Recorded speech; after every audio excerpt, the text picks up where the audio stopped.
पहला प्रश्न, सुना है कभी कभी ज्ञानी साथ साथ रोता है और हंसता है। वह क्या देखकर रोता है और क्या देखकर हंसता है? कभी कभी नहीं, सदा ही ज्ञानी साथ साथ रोता और हंसता है। हंसता है अपने को देखकर, रोता है तुम्हें देखकर। हंसता है ये देखकर कि जीवन की संपदा कितनी सरलता से उपलब्ध है। रोता है ये देखकर कि करोड़ों करोड़ों लोग व्यर्थ ही निर्धन बने। हंसता है ये देखकर कि सम्राट होना बिल्कुल सुगम था। और रोता है ये देखकर कि फिर क्यों अरबों लोग भिखारी बने। जिसे तुम पाकर ही पैदा हुए हो, जिसे तुमने कभी खोया नहीं, जिसे तुम चाहो तो भी खो ना सकोगे, जिसे खोने का उपाय ही नहीं है, उसे तुमने खो दिया है, ये देखकर रोता है। ये देखकर हंसता है कि जो मुझे मिल गया है उसे मिलाने के लिए कुछ भी करने की कभी कोई जरूरत न थी।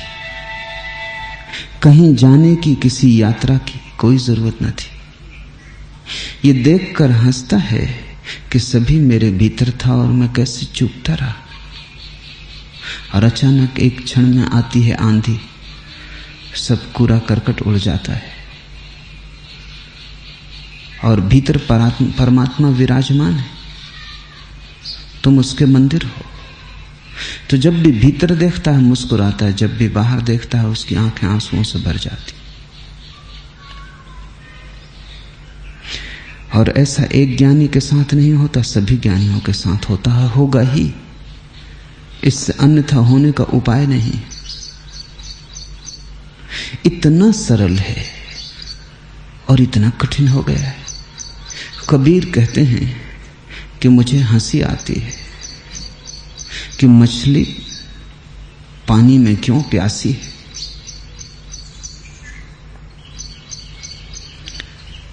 चारों तरफ पानी ही पानी है, बाहर भीतर पानी ही पानी है।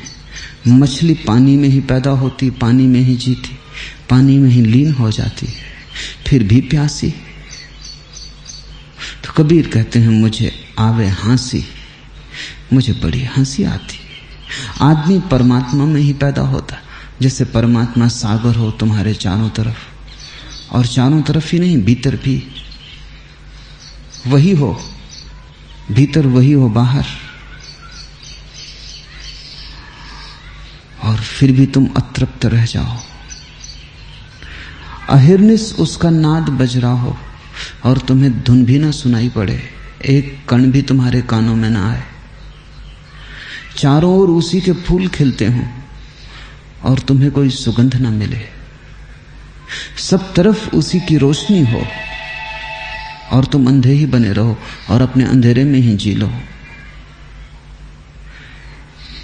इस उलझन को देख के ज्ञानी हंसता भी है, रोता भी है। तुम पे उसे दया भी आती है और तुम्हारी अत्यंत हास्यास्पद स्थिति देखकर वो हैरान भी होता है। और इसलिए अक्सर ज्ञानी पागल मालूम होगा, क्योंकि तुम उस आदमी को भी समझ सकते हो जो रोता हो, दुखी होगा। तुम उस आदमी को भी समझ सकते हो जो हंसता है, सुखी होगा।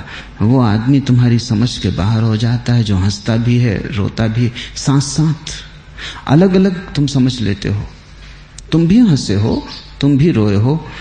हंसे हो जब प्रसन्न थे, एक मनोदशा थी। रोए हो जब दुखी थे, एक दूसरी मनोदशा थी। कभी दिन था, कभी रात थी, कभी सुख था, कभी दुख था, कभी खिले थे, कभी मुरझा गए थे।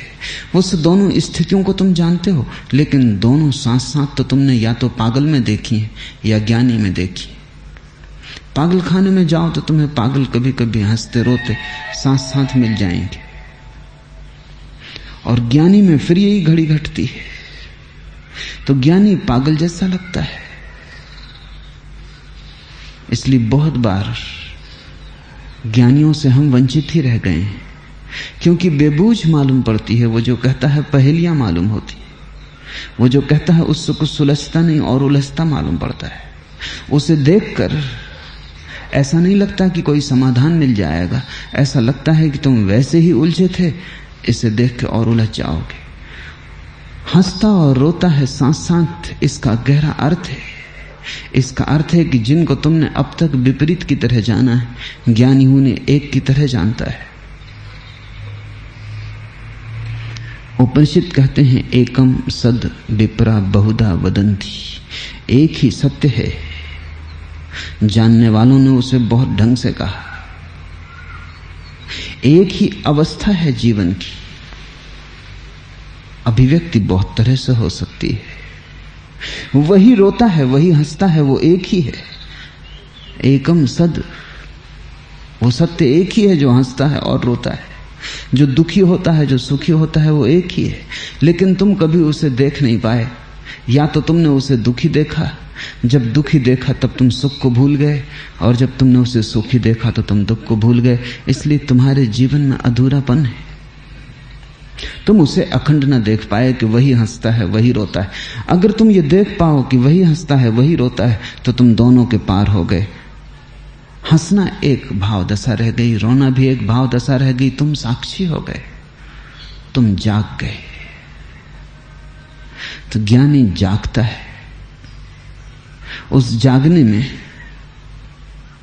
सभी अवस्थाएं सम्मिलित हो जाती हैं एक साथ। तुम खंड खंड हो, ज्ञानी अखंड है। इसलिए ज्ञानी के सुख में भी तुम दुख की छाया पाओगे, और ज्ञानी के दुख में भी तुम सुख का रंग देखोगे। बुद्ध की प्रतिमा को गौर से देखो, या महावीर की प्रतिमा को गौर से देखो, तो तुम्हें एक बात बड़ी हैरानी की लगेगी। जितना तुम गौर से देखोगे, तुमने शायद गौर से न देखी होगी। जैन भी नहीं देखते, मंदिर में जाके पूजा के फूल चढ़ा के भाग खड़े होते। फुर्सत कहाँ है महावीर की तरफ देखने की? सुविधा कहाँ है? एक काम है, कृत्य है, निपटा देना है। जब महावीर के सामने हाथ जोड़ के खड़े होते हैं तब भी बाजार में होते, तब भी मन कहीं और होता है। हो सकता है वेश्या के द्वार पर दस्तक दे रहा हो, तिजोरी के रुपए गिन रहा हो, मन कहीं और होता है। कौन देखेगा महावीर को? अगर गौर से देखोगे तो तुम देखोगे दोनों बातें एक साथ, कि महावीर की प्रतिमा में एक अखंड आनंद की भावदशा मालूम होती, लेकिन वो आनंद उथला नहीं है, वो छिछला नहीं है। जैसा सड़क पर हंसते हुए लोगों का आनंद है, होटल में बैठे हुए मजाक करते लोगों का आनंद है, वैसा छिछला नहीं है, बड़ा गहरा है। जैसे बड़ी गहरी नदी बहती है जिसमें आवाज भी नहीं होती। छिछली नदी बहती कंकड़ पत्थरों पर बड़ा शोरगुल करती है। तो महावीर के आनंद में से खिलखिलाहट नहीं दिखाई पड़ेगी, एक बड़ी गहरी दशा है। और उस गहराई में अगर तुम उतरोगे तो पाओगे एक बड़ी गहरी उदासी भी है। एक आनंद है पर उदासी संयुक्त है। उदासी ही आनंद को गहराई देती है। एक सुख है लेकिन दुख की छाया साथ है। क्या मतलब है इसका? इसका मतलब यह है कि जो व्यक्ति भी पार हो गया उसमें दोनों लीन हो जाते हैं, उसमें द्वैत लीन हो जाता है। वो एक को नहीं चुनता दो के बीच से, वो दोनों को ही एक साथ स्वीकार कर लेता है। इस स्वीकार में ही वो दोनों से भिन्न हो जाता है, और वो दोनों से भिन्न हो जाना ही आत्मवान हो जाना है। तो ज्ञानी हंस सकता है, रो सकता है एक साथ, या पागल हंस सकता है, रो सकता है एक साथ। ज्ञानियों और पागलों में थोड़ा सा साम्य है। ज्ञानियों और बच्चों में थोड़ा सा साम्य है। ज्ञानियों में और पशुओं में थोड़ा सा साम्य है। वो साम्य समझ लेना चाहिए। जब ज्ञानी अपने ज्ञान की परम अवस्था में पहुंचता है तो अज्ञानियों जैसा हो जाता है, क्योंकि अब उसे ये भी ख्याल नहीं रहता कि मैं जानता हूं, क्योंकि ये मैं जानता हूं ये भी अज्ञान का हिस्सा है, ये भी अहंकार है, ये भी अज्ञानी की प्रतीति है कि मैं जानता हूं, ये भी अकड़ है। ये अकड़ भी खो जाती। जो वस्तुतः जान लेता है उसकी ये अकड़ भी चली जाती है कि मैं जानता हूं। कौन जानने वाला, किसको जानेगा? एक ही है, वही जाना जाता है, वही जानने वाला है। कौन किसको जानेगा? बात ही खो गई। धीरे धीरे वो ये भूल ही जाता है कि मैं जानता हूं। तब उसकी अवस्था में एक साम्य हो जाता है, छोटे बच्चों जैसा जो कुछ भी नहीं जानते। साम्य है, वैषम्य भी है। साम्य इतना है कि बच्चा भी नहीं जानता, ज्ञानी भी नहीं जानता। वैषम्य इतना है कि बच्चे को अभी जानना पड़ेगा, ज्ञानी जान चुका। बच्चा अभी यात्रा के पहले है, ज्ञानी यात्रा के बाद। दोनों विश्राम कर रहे हैं। एक की यात्रा शुरू नहीं हुई इसलिए विश्राम कर रहा है, एक की यात्रा पूर्ण हो गई इसलिए विश्राम कर रहा है। दोनों यात्रा में नहीं है, इतना साम्य है, लेकिन बड़ा वैषम्य है।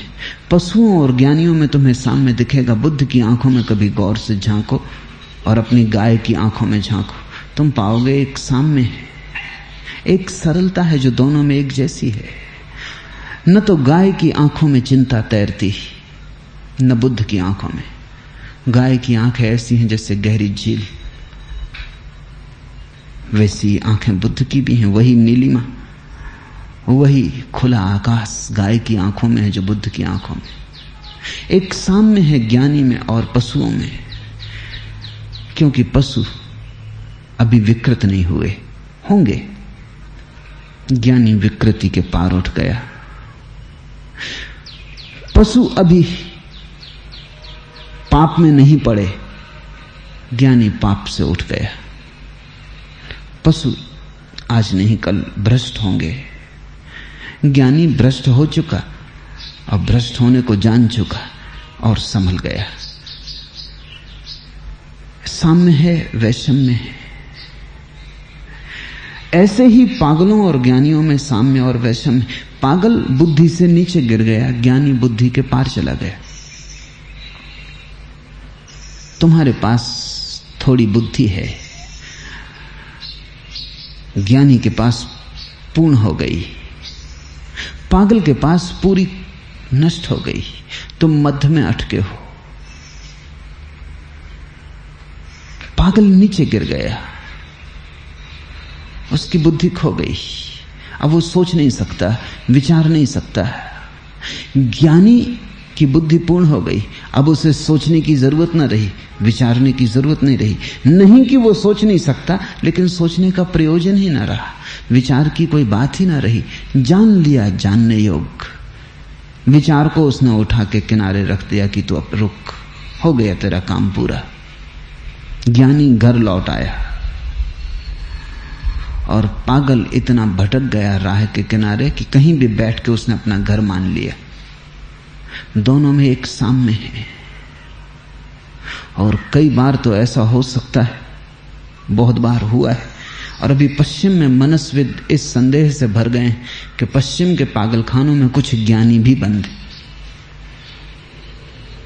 पश्चिम के कुछ बड़े महत्वपूर्ण मनोचिकित्सक इस बात को एहसास कर रहे हैं कि पागलखानों में बंद सभी लोग पागल नहीं, उनमें कुछ लोग तो बड़ी गहरी अनुभव के लोग हैं और ऐसा लगता है कि हमसे ऊपर चले गए, लेकिन हमें वो पागल जैसे लगते हैं, उनको भी उठा के पागलखानों में बंद कर दिया है।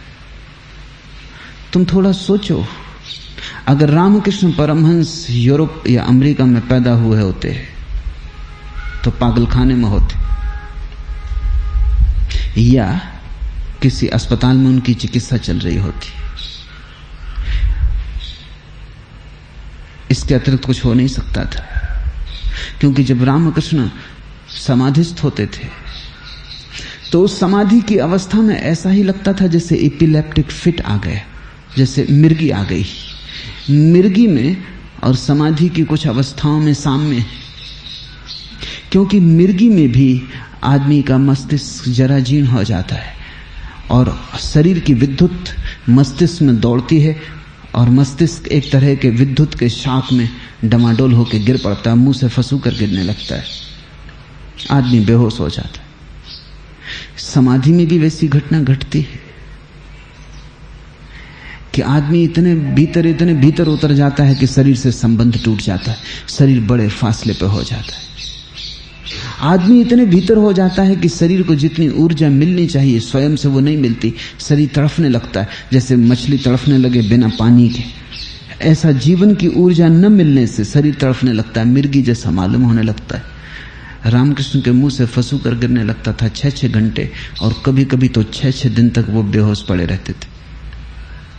कुछ लोगों ने पश्चिम में तो लिखा भी है कि हमें संदेह है ये आदमी ज्ञानी, ये तो इपिलेप्टिक फिट है, इसका तो इलाज होना चाहिए।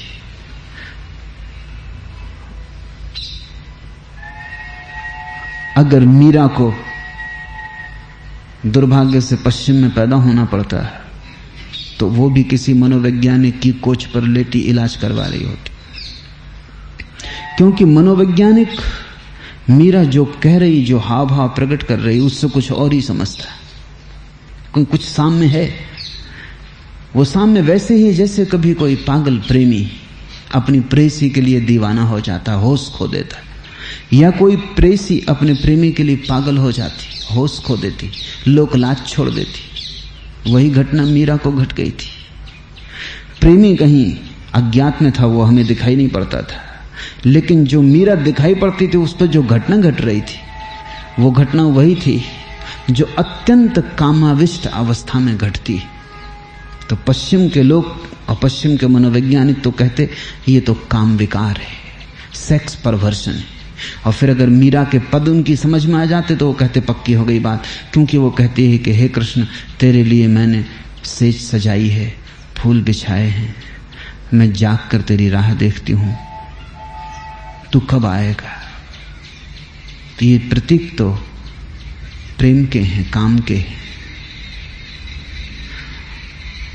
मीरा कहती तेरे लिए मैंने सब लोकलाज खो दी है, तेरे बिना मुझे अब कुछ और रस नहीं आता, तू ही दिखाई पड़ता है, तू ही मेरा प्राण है, तू ही मेरी श्वास है।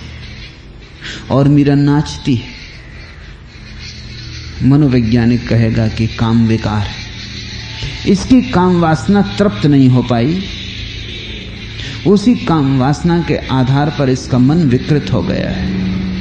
ये गीत, ये रहस्य, न तो रहस्य है इसमें, न गीत है कुछ, ये सीधा दबा हुआ काम है, सप्रेस सेक्स। एक साम्य है, साम्य से भ्रांति में मत पड़ जाना। साम्य के साथ ही साथ वैषम्य भी है।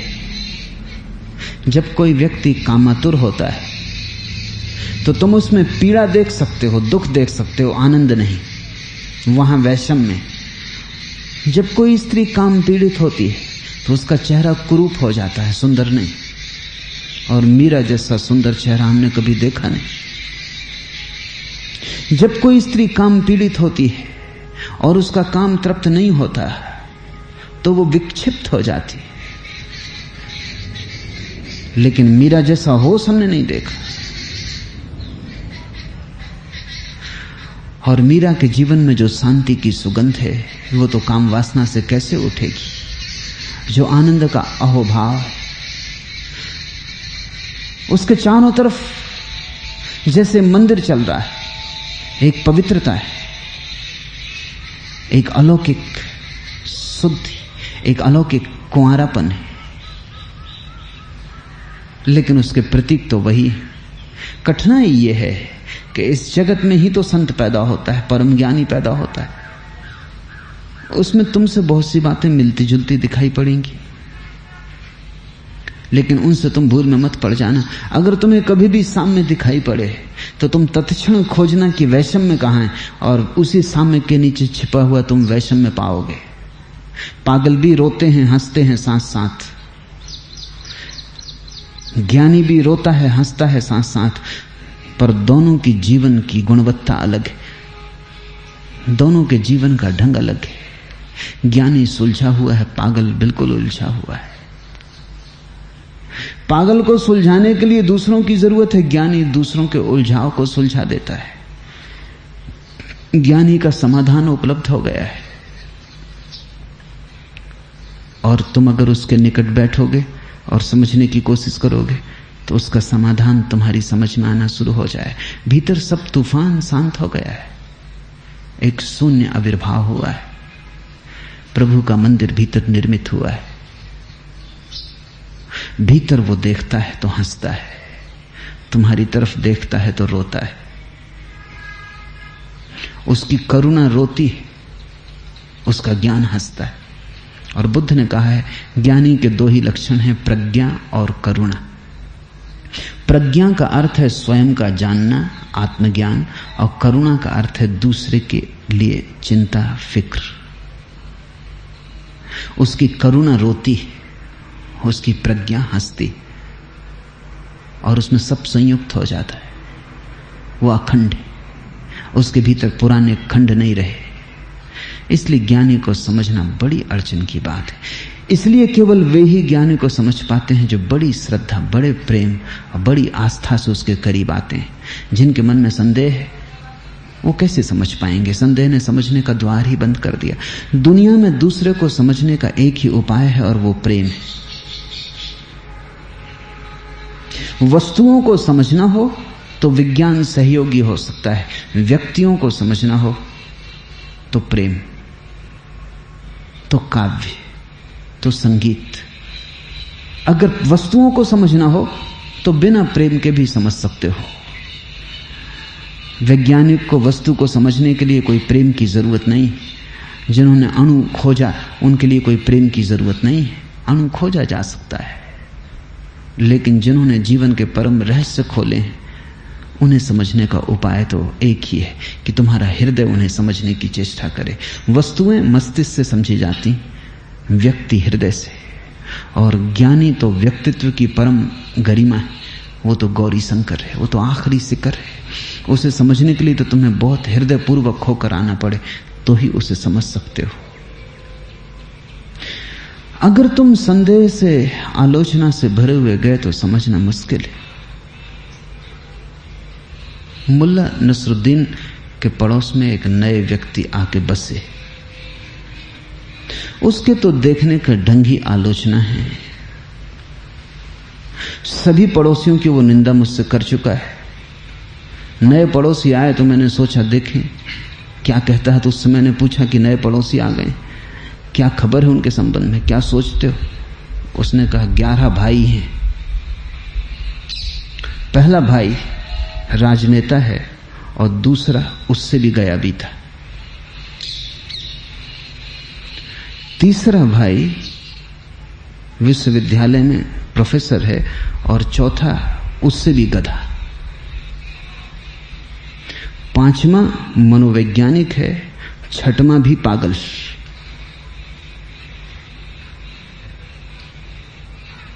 सातवां दुकानदार है, आठवां भी चोर।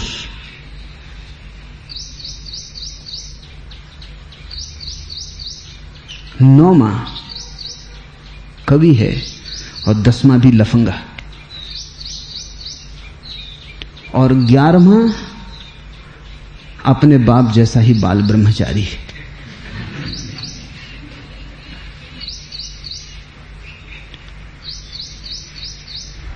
एक देखने का ढंग है जहां चीजें बुरी से बुरी और बुरी से बुरी दिखाई पड़ती। एक चश्मा है संदेह का, निंदा का, घृणा का, वैमनस्य का, दुर्भाव का। वहां हर चीज अपने बुरे से बुरे रूप में दिखाई पड़ती है। एक सद्भाव की वृत्ति है। ज़ैन फकीर हुआ रिंझाई। एक गांव में मेहमान था। एक आदमी से उसने कहा कि मैंने सुना है तुम्हारे गांव में एक संगीतज्ञ है, एक बांसुरी वादक है। उसके स्वर बड़े अनूठे। कहते हैं कि ऐसे स्वर कभी कृष्ण के थे या यूनान में हुए आर्फियस के। उस आदमी ने कहा छोड़ो बकवास, वो आदमी क्या बांसुरी बजाएगा, वो निपट बेईमान और चोर है। दूसरे आदमी से भी उसके बाद वो आदमी बैठा ही था, एक दूसरा आदमी आया। रिंझाई ने उससे भी कहा कि मैंने सुना है तुम्हारे गांव में एक चोर है, बेईमान है, बहुत बुरा आदमी। उस आदमी ने कहा मैं समझ गया तुम किसकी बात कर रहे हो, लेकिन मैं तुमसे कहता हूं कि वो चोर हो नहीं सकता, वो बेईमान हो नहीं सकता। एक बार उसकी बांसुरी सुन लो, तुम भी विश्वास कर लोगे कि वो चोर हो नहीं सकता, अफवाह है। वो इतनी सुंदर बांसुरी बजाता है, चोर हो कैसे सकता है? एक ही आदमी, वो दोनों हो सकता है, चोर भी हो, बेईमान भी हो, बांसुरी भी बजाता हो, कोई अड़चन नहीं। बांसुरी चोरी में कोई बाधा नहीं डालती, चोरी की कोई अड़चन नहीं है बांसुरी में, उससे कोई प्रयोजन भी नहीं है। लेकिन ये दो आदमी, एक आदमी इसलिए नहीं मान सकता कि वो अच्छा बांसुरी वादक है क्योंकि चोर है, और एक आदमी इसलिए नहीं मान सकता कि वो चोर हो सकता है क्योंकि वो अच्छा बांसुरी वादक है। ये आस्तिक और नास्तिक की दृष्टियां हैं, ये श्रद्धा और संदेह की दृष्टियां हैं।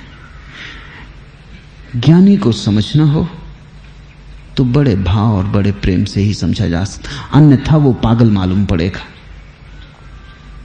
रामकृष्ण के पास जाओ तो संदेह लेके मत जाना, अन्यथा लगेगा कि मिर्गी के मरीज है। मीरा के पास जाओ तो फ्राइड की बुद्धि लेके मत जाना, अन्यथा लगेगा कि ये मीरा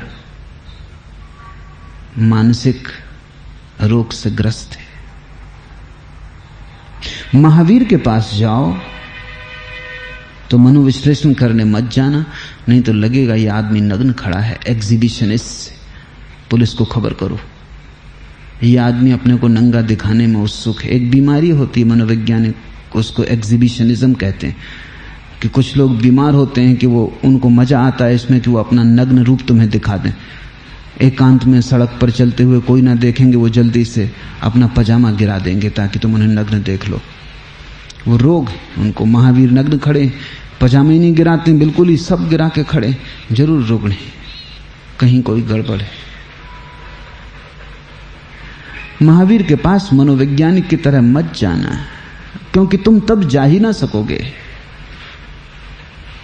ये इतनी महिमा मंडित स्थितियां हैं कि इनके पास तुम्हें जाना हो तो तुम्हें पर्वत शिखर की यात्रा करनी होगी और अपनी बुद्धि के सारे बोझ नीचे रख देने होंगे, अन्यथा तुम पर्वत शिखरों तक जा ना सकोगे। फिर तुम जो निर्णय लेके लौट आओगे वो तुम्हारे अपने ही निर्णय होंगे, उनका महावीर से कोई संबंध ना होगा।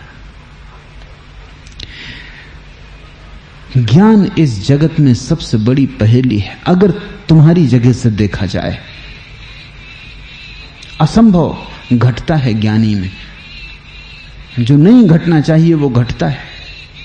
तुम्हें भरोसा नहीं आता ऐसी घटना घटती है, क्योंकि ज्ञानी का अर्थ है जिसके भीतर परमात्मा घटा। वो असंभव क्रांति है, उस पर भरोसा आता नहीं। ये हो कैसे सकता है कि किसी में परमात्मा घट जाए? तुम्हारा मन इंकार करता है, लेकिन उस इंकार से तुम ही खोओगे कुछ, ज्ञानी का कुछ भी नहीं खोता है। उस इंकार से तुम ही बंद हो जाओगे, उस इंकार से तुम्हारा ज्ञानी से संबंध निर्मित ना हो पाएगा, और उस संबंध के निर्मित होने में तुम्हारी भी क्रांति की संभावना छिपी थी। जो असंभव ज्ञानी के भीतर घटा है वो तुम्हारे भीतर भी घट सकता है। बीज रूप से तुम भी वही हो, तत्वमसि श्वेत केतु। उपनिषद कहते हैं तू भी वही है श्वेत केतु। लेकिन ये होना तभी संभव है जब तुम्हें कोई महिमा मंडित व्यक्ति पर भरोसा आ जाए। वो भरोसा ही तुम्हारे भीतर के बीज को तोड़ेगा, अंकुरित करेगा, तुम भी खुले आकाश में उठोगे। कभी संभावना है कि तुम्हारे भी फूल खिल सके।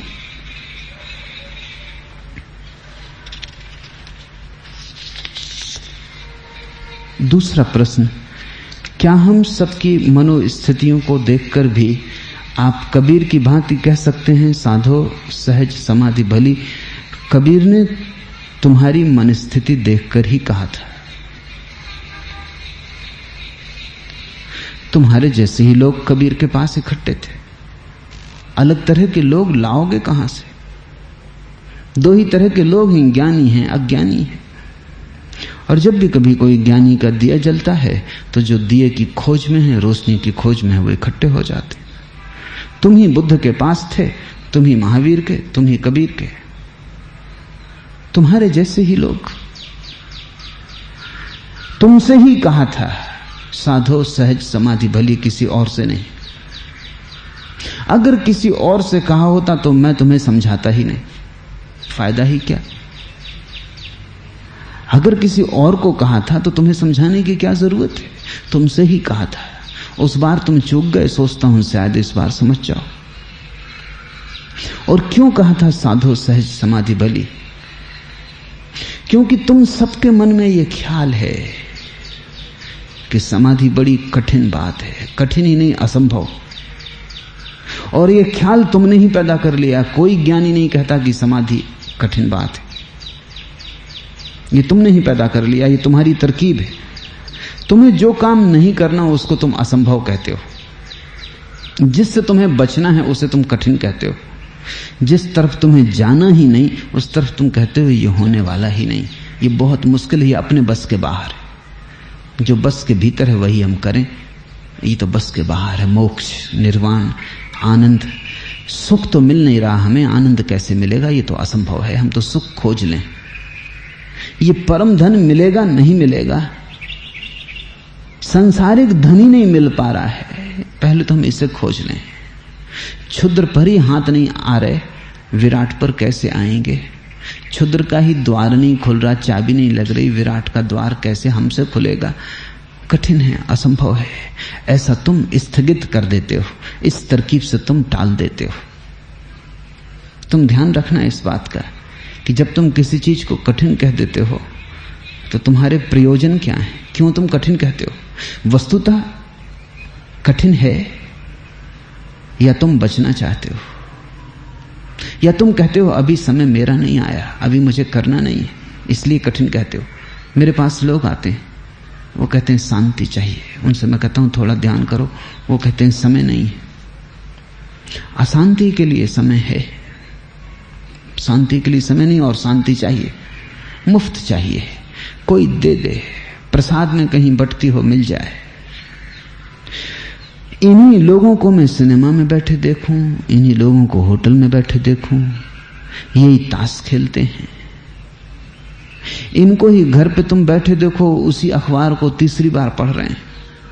सुबह 2 बार पढ़ चुके, अब कुछ काम नहीं, उसी को फिर पढ़ रहे हैं। इनसे तुम कभी मिलो घर पर तो इनसे पूछो क्या कर रहे हो, तो कहते हैं कि क्या करें, समय नहीं कटता। और जब इनसे कहो ध्यान करो, तो यही सज्जन जो समय नहीं कटता, जो ताश खेल खेल के समय काटते हैं, सिनेमा देख देख के समय काटते हैं, 1000 तरह की मूर्खताएं करके समय काटते हैं, अचानक उनके मुंह से एकदम निकलता है समय नहीं। और ऐसा नहीं कि वो सोच के कह रहे हैं, ये हो ही कैसे सकता है कि समय ना हो? क्योंकि समय तो सभी के पास बराबर है। 24 घंटे से ज्यादा ना तो बुद्ध के पास है, ना तुम्हारे पास है, न कम। अगर 24 घंटे में ही कोई बुद्धत्व को उपलब्ध हो गया तो तुम भी 24 घंटे में ही उपलब्ध हो सकते हो। और तुम ये आशा मत रखो कि तुम्हें कोई 25वां अतिरिक्त घंटा दिया जाएगा तब तुम बुद्धत्व को उपलब्ध होगे। 24 ही घंटे हैं और तुम सोचते हो कि क्या कर रहे हो तुम। 8 घंटे कम से कम सोते हो। अगर ध्यान में सच में ही उत्सुकता है, और जगह से न काट सको, नींद में से 1 घंटा काट सकते हो। नहीं, लेकिन नींद में से कैसे काटोगे? 6 घंटे दफ्तर में रहते होगे, 5 घंटे, 2-4 घंटे खाना पीना दफ्तर आने जाने में लग जाते हैं, बाकी समय का क्या कर रहे हो? 8 घंटे सो लेते हो, 8 घंटे समझो दफ्तर में लगा देते हो, 4 घंटे खाना पीना स्नान में लग जाते हैं, बाकी 4 घंटे बचते हैं। 4 घंटे भी मैं नहीं कहता, कहता हूं 1 घंटा काफी है। 1 घंटा भी तुम्हारे पास नहीं है तो फिर कौन फिल्म देख रहा है? सिनेमा घरों के बाहर जो क्यू लगे हैं उनमें कौन खड़ा है? तुमको ही खड़ा देखता हूं। ताश कौन खेल रहा है? अखबार कौन पढ़ रहा है? रेडियो कौन सुन रहा है? टेलीविजन कौन देख रहा है? होटलों में बैठ के गपशप कौन कर रहा है? क्लब किन्ने बनाए? कौन लायंस क्लब में बैठा है, कौन रोटरी क्लब में जाके फिजूल की बातें कर रहा है। पूना क्लब में तुम ही बैठे मिलते हो। ये सब किसके लिए चल रहा है? सब राग रंग। और जब भी तुमसे मैं पूछता हूं तो तुम कहते हो समय नहीं है, तुम्हें होश भी नहीं, तुम क्या कह रहे हो, तुम टाल रहे हो। तुम एक बात ये कह रहे हो समय है ही नहीं, इसलिए करने का कोई सवाल न रहा, जिम्मेवारी समाप्त हो गई। अशांति पैदा करने के लिए तुम्हारे पास 24 घंटे, शांति पैदा करने के लिए तुम्हारे पास 1 घंटा नहीं। परमात्मा को लोग कहते हैं बहुत कठिन है, तुमने ही कहानियां गढ़ ली। तुम ही कहते हो कि जन्मों जन्मों का पाप जब कटेगा तब परमात्मा मिलेगा। किस नासमझ ने तुमसे कहा है? तुम ही अपने शास्त्र बना लेते हो। तुम बड़े कुशल हो। अगर जन्मों जन्मों का पाप कटने में उतना ही समय लगेगा जितने में तुमने पाप किया, तब तो परमात्मा कभी भी नहीं मिलेगा। जन्मों जन्मों से तुम पाप कर रहे हो, जन्मों जन्मों तक काटने में लगेगा। अगर इसको हम मध्य बिंदु समझ लें तो अतीत एक अनंतता है, क्योंकि कभी कोई जगत का प्रारंभ तो हुआ नहीं। तुम सदा से ही हो और पाप कर रहे हो, और आधा तो पाप आधा समय तो तुमने पाप में बिता दिया है, अब आधा तुम काटने में बिताओगे। परमात्मा मिलेगा कैसे? कब मिलेगा? और जब तुम अपने पाप काट रहे हो तब भी तुम पाप करना बंद कर दोगे क्या? इस बीच भी तो पाप जारी रहेंगे, कर्म तो लगते ही रहेंगे, कुछ तो करोगे, उनका कर्म बंद होता रहेगा। तब तो छुटकारा कभी नहीं दिखाई पड़ता।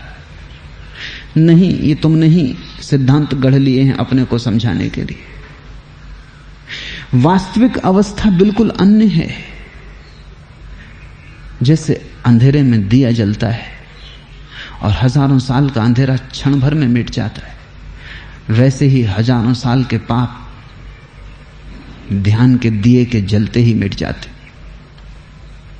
क्योंकि तुमने जो पाप किए हैं वो तुमने मूर्छा में किए हैं, उनका तुम पर कोई दायित्व भी नहीं है। बेहोशी में किए, नशे में किए, शराब पिए थे और कर लिए। कोई अदालत भी तुम पर मुकदमा नहीं चला सकती। परमात्मा तो तुमको कैसे नरक में डालेगा। मैंने सुना है अकबर निकलता था एक रास्ते से और एक आदमी ने अपने छप्पर पर खड़े होकर उसे गालियां देनी शुरू कर दी। आदमी पकड़ लिया गया, जेल खाने में डाल दिया गया। दूसरे दिन अकबर के सामने लाया गया। अकबर ने पूछा कि क्या हुआ, क्या तू गालियां बक रहा था और किस लिए ये तूने उपद्रव किया? उस आदमी ने कहा कि क्षमा करें, मैंने गाली बकी ही नहीं। अकबर ने कहा मैं खुद मौजूद था, किसी गवाह की कोई जरूरत नहीं, तू गाली बक रहा था। उसने कहा मैं फिर आपसे कहता हूं, गाली आपने सुनी होगी, किसी ने बकी होगी, लेकिन मैंने नहीं बकी क्योंकि मैं शराब पिए था, मुझे होश ही ना था। क्या करोगे इस आदमी को? अकबर ने कहा अगर होश ही ना था तो छोड़ दो, आगे से थोड़ा होश रखने का ख्याल रख। गाली देने के लिए जिम्मेवारी खत्म हो गई। होश ही ना हो। छोटे बच्चों को अदालत भी दंड नहीं देती क्योंकि उन्हें होश नहीं है। शराबी को अदालत भी छोड़ देती क्योंकि क्या करोगे? पागल को कोई अदालत दंड नहीं देती, वो हत्या भी कर दे तो भी उसको क्या दंड दिया जा सकता? उसे पता ही नहीं वो क्या कर रहा है। तुमने जन्मों जन्मों में जो किया है उसका तुम्हें पता है। या तो तुम बच्चे हो, या शराब में हो, या पागल हो। नींद में तुमने किया है। सपना था तुम्हारा अतीत, उसी सपने को हम माया कहते हैं। माया का अर्थ ही यह है कि जिसमें तुमने जो भी किया है वो सपने के बराबर, उसका कोई मूल्य नहीं है। जब तक जागे नहीं हो तब तक मूल्य है। रात सपना देखते हो, जब तक जागे नहीं तब तक सपने में मूल्य हो। तुमने एक आदमी की हत्या कर दी हो, तुम घबरा गए और भाग रहे हो और बच रहे हो और छिप रहे हो पहाड़ों में, और तब सपना टूट गया। अब तुम क्या करोगे? छिपोगे, डरोगे कि पुलिस कहीं पकड़ न ले, तुम सिर्फ हंसोगे। तुम कहोगे सपना टूट गया, सपने में हत्या की थी, सपने में ही भाग रहा था। माया का केवल अर्थ इतना है कि सोए हुए तुमने सारे कृत्य किए हैं, सोए हुए ही तुम उनसे बचने की कोशिश कर रहे हो। और सारी साधना का सूत्र एक है कि तुम जाग जाओ। जागते ही सोए हुए तुमने जो किया है वो व्यर्थ हो जाता है, वो सपने से ज्यादा नहीं है। लेकिन तुम्हारी तरकीबें, तुम कहते हो कि जब तक अनंत जन्मों के पाप न कटेंगे तब तक कैसे ज्ञान होगा। ज्ञान कहीं तत्क्षण हो सकता है, और मैं तुमसे कहता हूं ज्ञान जब भी होता है तत्क्षण होता है। ज्ञान कोई क्रमिक प्रक्रिया नहीं है कि धीरे धीरे धीरे धीरे धीरे धीरे होता है। तुम जब सुबह जागते हो तो धीरे धीरे जागते हो।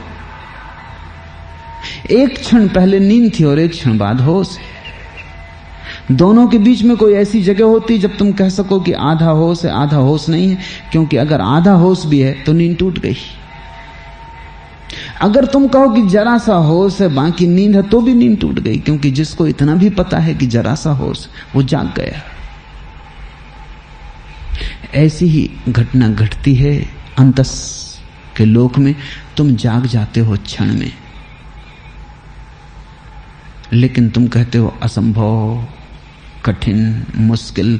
तुम कहते हो मैं पापी, मुझसे कैसे होगा, मैंने बड़े बुरे कर्म किए हैं, मैं कैसे परमात्मा को पा सकता हूं। सभी ने कर्म किए हैं और सभी ने बुरे कर्म किए, क्योंकि बेहोशी में कोई अच्छे कर्म कर ही कैसे सकता है। पाप से परमात्मा को पाने में कोई बाधा नहीं है। जब तक तुमने परमात्मा को नहीं पाया तब तक पाप जारी रहेगा। परमात्मा से पाप में बाधा पड़ती है, पाप से परमात्मा में बाधा नहीं पड़ती। और अगर पाप से परमात्मा में बाधा पड़ जाए तो पाप बड़ा हो गया, परमात्मा छोटा हो गया, पाने योग्य भी ना रहा, दो कौड़ी का हो गया, फेंक दो उसे कचरे घर में। जब प्रकाश आता है तो अंधेरे में बाधा पड़ती है, अंधेरे से प्रकाश में बाधा नहीं पड़ती। दिया जला, अंधेरे में बाधा पड़ जाती है। लेकिन क्या तुम अंधेरा ला सकते हो बाहर से टोकरियों में भर के और दिए पे पटक सकते हो कि दिया बुझ जाए अंधेरे से? तुम अंधेरा कैसे टोकरियों में लाओगे? तुम दिए के पास अंधेरे को न ला सकोगे, कोई उपाय नहीं। तुम्हारे ध्यान के पास कभी पाप नहीं आता, और ध्यान बाधा बनता है पाप में, पाप बाधा नहीं बनता ध्यान में। लेकिन तुम बड़े होशियार हो, तुम अपने को बचाने की कोशिश में लगे हो, इसलिए तुम कहते हो कि बड़ा कठिन है। फिर कठिन है तो बड़े कठिन मार्ग तुम निर्मित करते हो। जहां एक कदम रख के पहुंचा जा सकता है वहां तुम हजारों मील की यात्रा करके पहुंचते हो। वो भी पोस्टपोन करने का, स्थगित करने का उपाय है। तुम कहते हो पूजा करेंगे, प्रार्थना करेंगे, यज्ञ करेंगे, क्रियाकांड करेंगे, तब कहीं पहुंचेंगे। इससे कुछ संबंध नहीं पहुंचने का, ये तुम करते रहो। इससे कुछ लेना देना नहीं पहुंचने का, ये तुम जन्मों जन्मों तक करते ही रहे हो। इसलिए कबीर जैसे लोग जिन्होंने जान लिया वो कहते हैं, साधो सहज समाधि भली, व्यर्थ ही असहज मत बनो, व्यर्थ ही शीर्षासन करके खड़े मत हो जाओ, इससे कुछ हल नहीं है।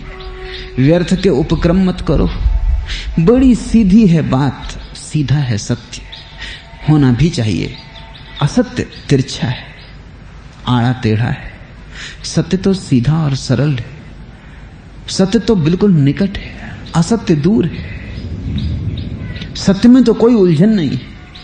सिर्फ तुम्हारा मन भर उलझा हो तो उलझन दिखाई पड़ती, मन सुलझ जाए। सत्य बिल्कुल साफ है, सदा से सुलझा हुआ है, कभी उलझा ना था। तो कबीर कहते हैं, साधो सहज समाधि भली। सहज समाधि का अर्थ है तुम उठो, बैठो, चलो, जियो, यही तुम्हारी जीवन साधना बन जाए। इससे अन्यथा कुछ करने की जरूरत नहीं। तुम उठो तो होश से, चलो तो होश से, बैठो तो होश से। तुम बाजार में रहो भला, लेकिन स्मरण परमात्मा का बना रहे, बस। मंदिर जाने से कुछ हल नहीं, क्योंकि मंदिर भी जाके क्या होगा अगर स्मरण बाजार का बना रहा, और वैसा ही बना रहता है, कोई फर्क नहीं पड़ता। मैंने एक सूफी कहानी सुनी कि एक आदमी बहुत भक्त था, एक सूफी फकीर का, लेकिन उसकी पत्नी बड़ी अधार्मिक थी। न तो कभी धर्म चर्चा सुनती, न संतों के दर्शन को जाती, न मंदिर पूजा प्रार्थना मस्जिद, इससे कुछ लेना देना था। पति बहुत चिंतित था कि किसी तरह पत्नी भी धार्मिक हो जाए, तो उसने अपने गुरु को कहा कि मैं तो थक चुका, अब आप ही एक दिन घर आए, शायद आप ही उसे जगा सकें। गुरु हंसा लेकिन निमंत्रण दिया था तो वो दूसरे दिन सुबह आया। सुबह सुबह पत्नी बुहारी लगा रही थी और पति अपने ध्यान गृह में बैठकर ध्यान कर रहा था। उस सूफी फकीर ने कहा कि तुम्हारे पति ने मुझे निमंत्रण दिया था तो मैं आ गया सुबह सुबह। मैं तुमसे पूछता हूं कि तुम ध्यान में क्यों उत्सुक नहीं हो? वो पत्नी हंसने लगी। उसने कहा, आप समझ के और पूछ रहे हैं। मैं आपसे कहती हूं कि मेरे पति को थोड़ा ध्यान में लगाओ।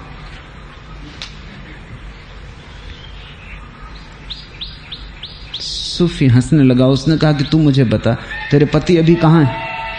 उस पत्नी ने कहा, मेरे पति इस समय बाजार में और एक जूते की दुकान पे जूता खरीद रहे हैं और चम्हार से उनका झगड़ा हो गया है और मारपीट की नौबत आ गई। पति सुन रहा था अपने ध्यान कक्ष में बैठा हुआ कि तो बिल्कुल सरासर मैं ध्यान कक्ष में बैठा हूं, सुबह से अभी दुकान खुली भी नहीं, बाजार भी नहीं खुला। ये पत्नी जो सरासर झूठ बोल रही, वो भागा हुआ बाहर आया। उसने कहा, मैं घर में मौजूद हूं और अपने गुरु का देख लें इसकी ये क्या अवस्था मेरी कर रखी है।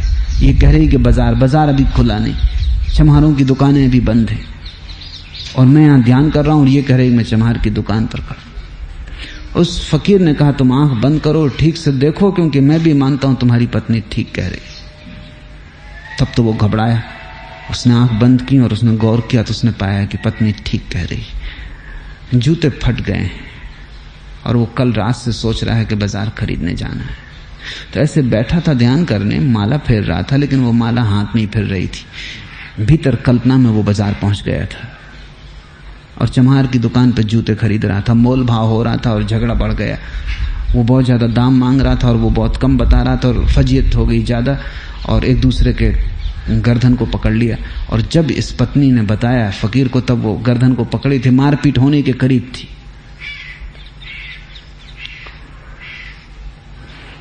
तुम अपने मंदिर में बैठ के भी चम्हार की दुकान पे हो सकते हो।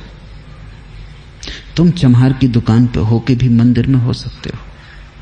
इसलिए मंदिर में होने का सवाल नहीं है, सवाल तुम्हारे चित्त के गुण का है, तुम्हारे स्मरण का है। तुम कहां हो ये सवाल नहीं, तुम क्या हो वही सवाल है।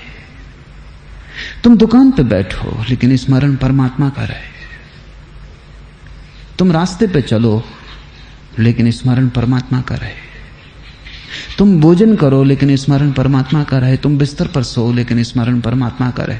परमात्मा का स्मरण धीरे धीरे रोए रोए में समा जाए। और अगर परमात्मा को मानना कठिन हो, जो कि बहुत लोगों के लिए कठिन है, वो भी तुमने कठिन बना रखा है मानना, क्योंकि मानेंगे तो फिर खोजना पड़ेगा, मानेंगे तो फिर बदलना पड़ेगा।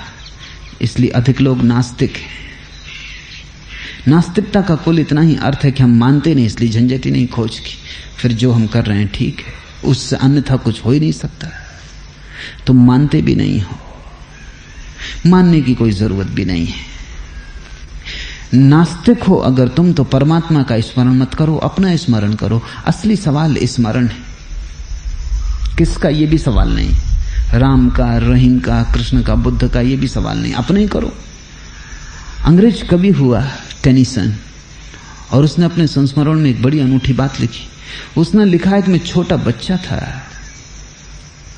और मुझे घर में जल्दी सोने भेज दिया जाता। घर के लोग तो देर तक जगते, लेकिन बच्चे को जल्दी भेज देते। मुझे नींद ना आती और कोई उपाय ना था, और अंधेरे में मुझे डर भी लगता। अंधेरा कर देते कमरे में और दरवाजा बंद कर देते, कहते कि सो जाओ, और सोना पड़ता और नींद ना आती और अंधेरे में भूत प्रेत दिखाई पड़ते और डर भी लगता। तो मैं आंख बंद करके क्या करूं। पिता नास्तिक थे, इसलिए कोई प्रार्थना कभी सिखाई नहीं थी, परमात्मा का कोई नाम नहीं सिखाया। तो क्या करूं, तो मैं अपना ही नाम दोहराता, टेनिसन टेनिसन टेनिसन। उससे थोड़ी हिम्मत बढ़ती, थोड़ी गर्मी आती, और टेनिसन टेनिसन दोहराते दोहराते मैं सो जाता। धीरे धीरे ये अभ्यास हो गया, और जब भी चिंता पकड़ती, कोई तनाव होता, तो टेनिसन कहता। बस 3 बार भीतर आंख बंद करके मुझे इतना ही कहना पड़ता, टेनिसन टेनिसन टेनिसन, और सब शांत हो जाता। मंत्र हो गया, अपना ही नाम। और टेनिसन ने लिखा है कि मैं इससे बड़े गहरे ध्यान में उतरने लगा। ये तो मुझे बहुत बाद में पता चला कि इसे लोग ध्यान कहते। अपना ही नाम का स्मरण भी तुम्हें परमात्मा तक पहुंचा सकता है। ये सवाल नहीं है, क्योंकि सभी नाम उसके, तुम्हारा नाम भी उसी का है। टेनिसन भी उसी का नाम है, अल्लाह उसी का नाम है, राम उसी का नाम। कोई दशरथ के बेटे ने ठेका लिया है? तुम भी किसी दशरथ के बेटे हो, तुम्हारा नाम भी उसी का नाम है। तुम अपना ही नाम भी अगर दोहराओ तो भी परिणाम वही होगा, क्योंकि असली सवाल बोधपूर्वक भीतर स्मरण को जगाने का है। अगर टेनिसन टेनिसन टेनिसन या राम राम राम कुछ भी तुम दोहराते हो, उसके दोहराने के क्षण में ही भीतर एक शांत अवस्था बनने लगती, और उसको दोहराते दोहराते तुम्हें यह दिखाई पड़ने लगता है कि दोहराने वाला अलग और जो दोहराया जा रहा है वो अलग। तुम धीरे धीरे साक्षी भाव को उत्पन्न होने लगते हो। स्मरण साक्षी भाव की सीढ़ियां हैं। जितना स्मरण गहरा होता है उतने तुम साक्षी भाव से भर जाते हो। इसे तुम करके देखो। अगर न हो परमात्मा पे भरोसा, कोई चिंता नहीं, तुम अपना ही स्मरण करो। बुद्ध ने यही कहा है कि न कोई परमात्मा है, न कोई आकाश में बैठा हुआ नियंता है, तो साधक क्या करे? तो बुद्ध ने कहा होश से चले, होश से बैठे, होश से उठे। बुद्ध का एक भिक्षु आनंद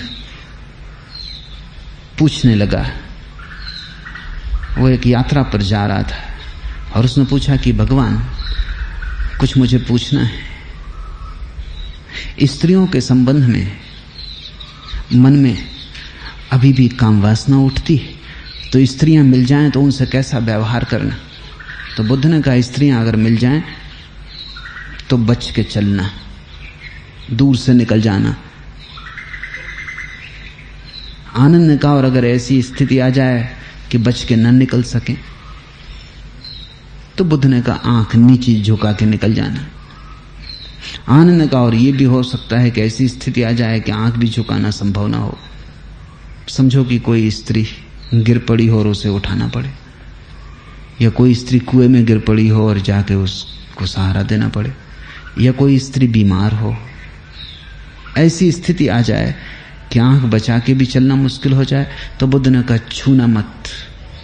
और आनंद ने कहा अगर ऐसी अवस्था आ जाए कि छूना भी पड़े, तो बुद्ध ने कहा कि जो मैं इन सारी बातों से कह रहा हूं उसका सार कह देता हूं। छूना, देखना, जो करना हो करना, होश रखना। इन सारी बातों में मतलब वही है। स्त्री से बच के निकल जाना तो भी होश रखना पड़ेगा, स्त्री को बिना देखे निकल जाना तो भी होश रखना पड़ेगा। बेहोशी में तो आंख स्त्री की तरफ अपने आप चली जाती, बेहोशी में तो पैर स्त्री की तरफ चलने लगते हैं, विपरीत नहीं जाते। बेहोशी में तो भीड़ में स्त्री को धक्का लगाने के लिए शरीर तत्पर हो जाता है, बच के निकलना तो दूर। अगर स्त्री बच के निकलना चाहे तो भी उसको बच के निकलने देना मुश्किल हो जाता है। बेहोशी में तो स्त्री को छूने का मन होता है। तो बुद्ध ने कहा फिर मैं तुझे सार की बात कह देता हूं। ये तो गौण बातें थी, लेकिन उन सब गौण बातों में वही धागा अनसयुत था। जैसे माला के मनकों में धागा अनसयुत होता है, मन के दिखाई पड़ते हैं, धागा दिखाई नहीं पड़ता, वो है होश। कबीर उसको ही सुरती कहते हैं। और जिस व्यक्ति का होश सध जाए फिर उसे कोई असहज क्रम नहीं करना पड़ता, उल्टा सीधा। कबीर कहते हैं ना तो मैं नाक बंद करता, ना आंख बंद करता, न उल्टी सीधी सांस लेता, न प्राणायाम करता, न उल्टा सिर पर खड़ा होता, न शीर्षासन करता, कुछ भी नहीं करता। सिर्फ होश को संभाल के रखता हूं, सिर्फ सुरति को बनाए रखता हूं। बस सुरति का दिया भीतर जलता रहता है और जीवन पवित्र हो जाता है। सुरति का दिया भीतर जलते जलते एक ऐसी घड़ी आती है जब निष्कंप हो जाता है। उस घड़ी का नाम समाधि। शुरू शुरू में सुरति का दिया कपता है, पुरानी वासनाओं के झोंके आएंगे, पुरानी आदतों के झोंके आएंगे, पुराने संस्कार के झोंके आएंगे। बहुत बार दिया झुकेगा, कपेगा, लौ कंपित होगी, जीवन भीतर चंचल रहेगा, भान कभी रहेगा, कभी छूटेगा, कभी होश संभलेगा, कभी नहीं भी संभलेगा, कभी गिरोगे, कभी उठोगे। शुरू में स्वाभाविक है। तो सुरति की दो स्थितियां हैं। जब भीतर की चेतना कपती रहती उस स्थिति का नाम ध्यान, और जब भीतर की चेतना अकंप हो जाती उस स्थिति का नाम समाधि। और कबीर कहते हैं सहजी सध जाती, तुम व्यर्थ के उपद्रव क्यों कर रहे हो। और यही मैं तुमसे भी कहता हूं, क्योंकि कबीर को भी सुनने वाले तुम ही थे, तुम ही हो। लेकिन तुम तरकीबें निकाल लेते हो, कबीर से बच जाते, बुद्ध से बच जाते, कृष्ण से बच जाते, तुम बचे चले जाते। बुद्ध ने जो स्त्री से बचने को कहा वही तुम बुद्धों के साथ व्यवहार कर रहे हो। पहले तो बुद्ध दिखाई पड़े तो बच के निकल जाना, अगर मजबूरी आ जाए और देखना ही पड़े, पास से निकलना पड़े तो आंख झुका के निकल जाना, अगर फिर भी मजबूरी खड़ी हो जाए और आंख भी ना झुका पाओ तो छूना मत, अगर छू भी लो तो होश रखना कि यह आदमी बुद्ध है, अछूत है, बीमारी है, ये तुम्हें मिटा डालेगा। इस भांति तुम चल रहे हो, इससे तुम चूकते गए हो। और जितना तुम चूकते हो उतना ही तुम सोचते हो कठिन होगा, कठिन होगा, तभी तो हम चूक रहे हैं। तुम चूक रहे हो चालाकी से। सत्य कठिन नहीं है, तुम्हारी चालाकी बड़ी जटिल है।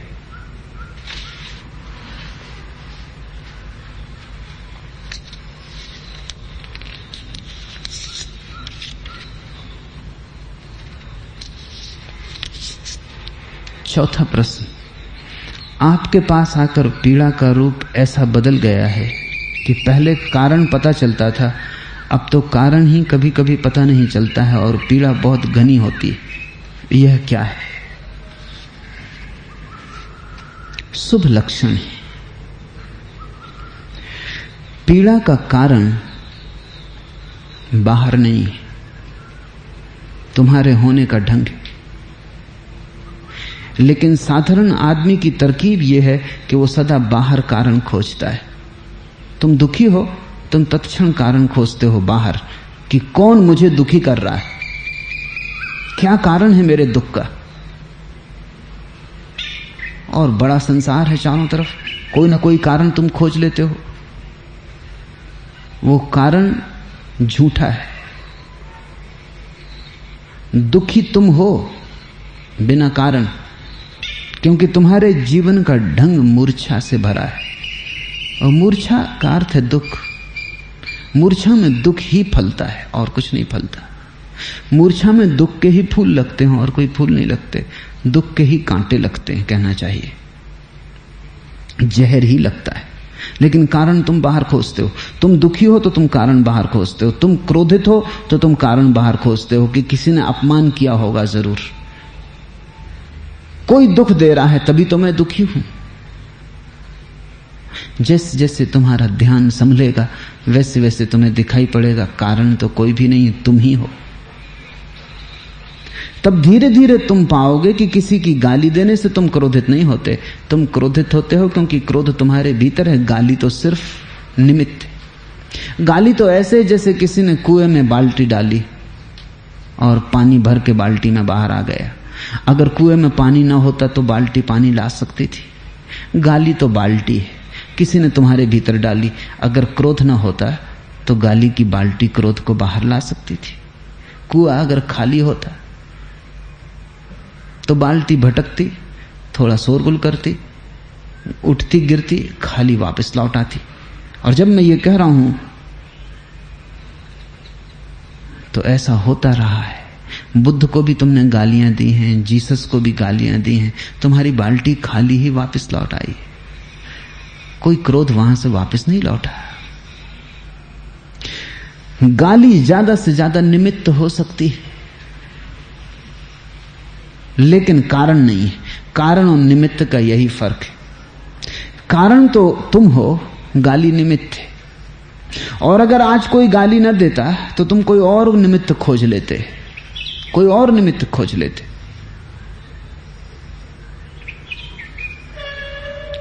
निमित्त तुम खोजते ही, क्योंकि तुम्हारे भीतर जो क्रोध उबल रहा था उसे बाहर निकलने के लिए कोई सहारा चाहिए। अगर बिना सहारे निकलेगा तो तुम पागल मालूम पड़ोगे। तुम कोई ना कोई कारण खोज लेते। तुम घर आते और पत्नी के व्यवहार में तुम्हें कोई कमी दिखाई पड़ जाती, या रोटी जली हुई मालूम पड़ती। रोज भी ऐसी जली थी, लेकिन कल जली हुई दिखाई ना पड़ी थी। आज भीतर क्रोध उबल रहा है, तुम कोई बहाना खोज रहे हो, तुम कहीं ना कहीं टूट पड़ते, तुम कारण खोज के बहते। मवाद भीतर है, तुम जरा सा धक्का बाहर का चाहते हो। कोई दे दे तो ठीक, कोई न दे तो तुम कल्पित कर लेते कि किसी ने धक्का दिया, क्योंकि मवाद बहना चाहेगी। दुख तुम्हारे भीतर है, पीड़ा तुम्हारे भीतर है। तुम जैसे हो पीड़ा की एक गांठ हो, तुम जैसे हो एक घाव हो, एक नासूर हो जो सदा दुख रहा है। किसी तरह संभाल के उसको चलते हो, किसी का धक्का लग जाता है। कभी तुमने ख्याल किया पैर में चोट लग गई तो फिर उस दिन भर पैर में ही चोट लगती, तुम भी चकित होते हो कि मामला क्या है।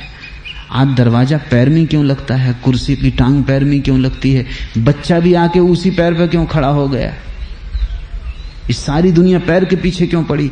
कोई पीछे नहीं पड़ा है। रोज भी यही होता था, लेकिन रोज तुम्हारे पैर में दर्द ना था। आज दर्द है तो चोट लगती है। बच्चा रोज उसी पैर पर खड़ा हो जाता था, आके पता ही ना चलता था। आज पता चलता है। जहां घाव होता है वहां पीड़ा पता चलती। पीड़ा तुम हो। जैसे जैसे ध्यान बनेगा सधेगा, वैसे वैसे कारण गिरते जाएंगे। तब बड़ी घबराहट होगी। घबराहट ये होगी कि मैं अपने ही कारण दुख में हूं। जब कोई कारण न दिखेगा तभी तुम्हें मूल कारण दिखाई पड़ेगा कि मैं ही कारण हूं, मैं ही अपना नरक हूं। और ये बहुत बड़ा अनुभव है, इससे गुजरना ही पड़ता है। बहुत पीड़ादायी है, बड़ा संतापपूर्ण है, छेद देता है बुरी तरह प्राणों को। तड़फड़ाते हो, पीछे लौट जाने का मन होगा कि वही दुनिया अच्छी थी कि दूसरों पर दोष डाल के जी तो लेते थे। अब तो कोई दूसरा दोषी भी ना रहा, हम ही दोषी हो गए। लेकिन अगर हिम्मत से इसको पार कर गए तो तुम पाओगे कि जो व्यक्ति हिम्मत से इसे पार कर जाता है, पहले दूसरों पर से कारण हट जाते हैं, सब कारण स्वयं में आ जाते हैं। और जब सब कारण स्वयं में आ जाते हैं तो जीवन क्रांति अनिवार्य हो जाती। अब तक तुम सोचते थे दूसरों को बदलने, पत्नी सोचती थी पति बदल जाए तो सब शांति होगी, पति सोचता था पत्नी बदल जाए तब सब शांति होगी, बेटा सोचता था बाप बदल जाए, बाप सोचता था बेटा बदल जाए। अभी तक का तर्क यह था कि सारी दुनिया बदल जाए तो हम शांत होंगे, और यह होने वाला नहीं। इसलिए तुम शांत होने के लिए कोई उपाय ही ना पाते थे। अब सारा तर्क यह होगा कि अब मुझे को बदलना है, किसी को बदलने का सवाल नहीं। संसार को नहीं बदलना है, स्वयं को बदलना है। जिसे ऐसा दिखाई पड़ गया वो मंदिर के बिल्कुल द्वार पे खड़ा हो गया। भाग सकता है मंदिर के द्वार से, क्योंकि पुरानी दुनिया ज्यादा राहतपूर्ण मालूम होती थी। दूसरे को दोष दे लेते थे, चित्त को राहत मिल जाती थी। अब ये बड़ी पीड़ा मालूम होगी, पीड़ा सघन होगी। हम ही दुख हैं, इसे झेलना मुश्किल होगा। लेकिन अगर तुम झेल गए तो इसी झेलने से क्रांति पैदा होती। जब तुम देख लेते हो मैं ही कारण हूं, तो अब तुम्हारे हाथ में दुखी होना हो तो जैसे हो वैसे ही बने रहो, दुखी ना होना हो रूपांतरित हो जाओ। और दुनिया में कोई किसी दूसरे को नहीं बदल सकता, सिर्फ स्वयं को बदल सकता है। एक ही बदलाहट संभव है, वो तुम्हारी अपनी। किसी दूसरे को बदलने का कोई भी उपाय नहीं है। जितने जल्दी तुम समझ लो उतना अच्छा, कि कोई किसी को कभी नहीं बदल पाया है। ज्यादा से ज्यादा कोई अपने को बदल लेता है, लेकिन अपने को बदलते ही सारी दुनिया बदल जाती है। तब एक नया जन्म होता है तुम्हारा।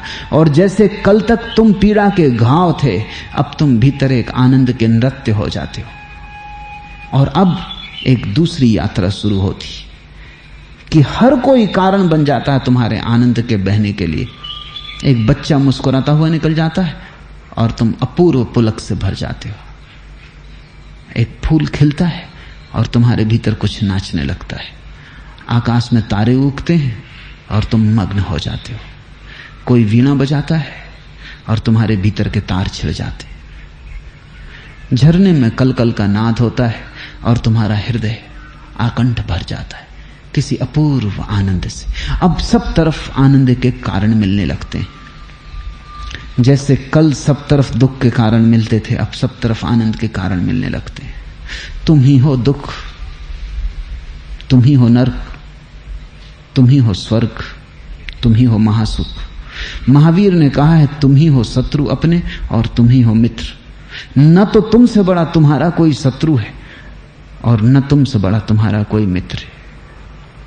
शत्रु हो अगर तुम दुख को दूसरों पर खोज रहे हो, अगर मित्र बनना है अपने तो आनंद को भीतर पैदा कर लो और तुम पाओगे सारा जगत तुम्हारे उत्सव में सम्मिलित हो जाता।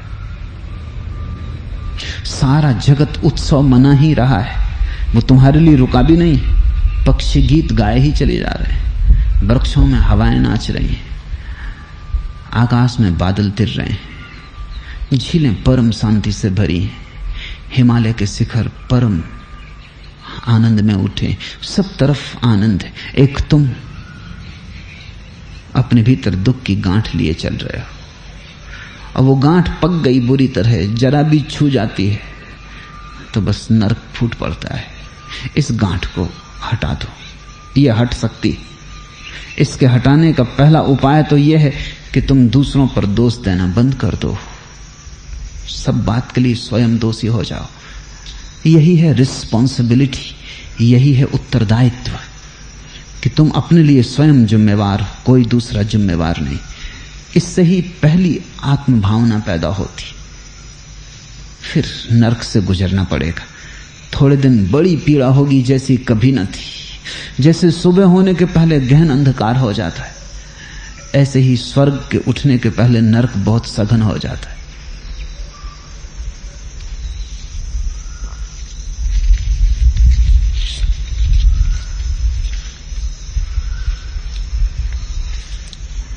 आखिरी प्रश्न।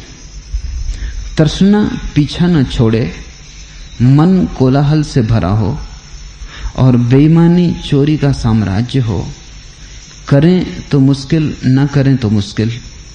इस स्थिति में आचरण तो कोई भी अंदर से न आएगा। कृपया बताएं कि ऊंट किस करवट बैठे, विधायक या निषेधात्मक।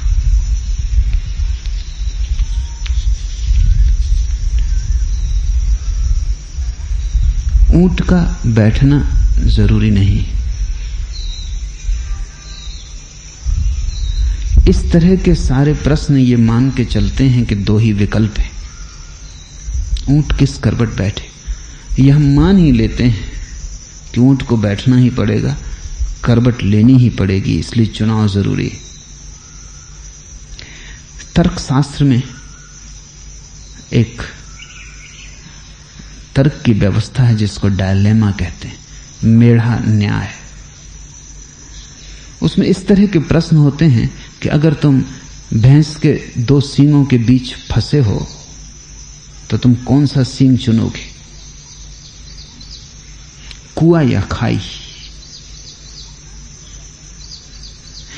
मान लिया जाता है कि दो ही विकल्प हैं और तब अड़चन खड़ी होती है, क्योंकि कोई भी सींग चुनो दुख पाओगे, कोई भी करवट ऊंट बैठे दुख पाएगा।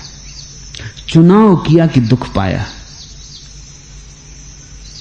अगर तुम्हारे भीतर काम वासना उठ रही है, उदाहरण के लिए, अब दो ही विकल्प हैं, दो ही सींग हैं भैंस के,